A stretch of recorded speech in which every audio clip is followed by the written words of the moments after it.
তো বন্ধুরা, আমি মায়ের কাছে একটুটুকু দুঃখের কথা শেয়ার করতে চাই। যেমন বলি, একদিন হঠাৎ মা আমাকে বললো, পাশের ঘরে একটা লাল কাপাসে নিয়ে আয় তো।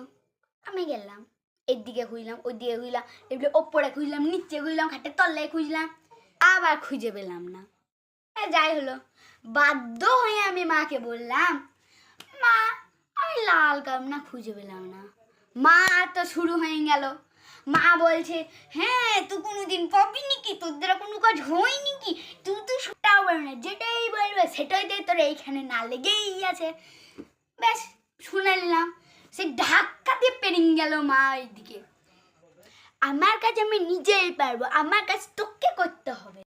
এই রে, এতক্ষণ ধরে এই কাপটা খুঁজে পেয়েছিলেন, ওইখানেই রাখা ছিল কাপটা, তোর দ্বারা তো কিচ্ছু হবে না, বললাম তো।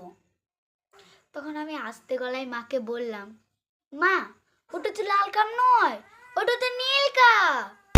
আর মা আমাকে বললো, নীল আর লালের মধ্যে আমাকে পার্থক্য শেখাতে আসছি, তোর এক থাপ্পড়। তারপর আমি যখন বললাম, মা এখানে আমার দোষটা কোথায়, আবার করে এক থাপ্পড়। এবার তোমরাই বলো বন্ধুরা, এখানে আমার দোষটা কোথায়?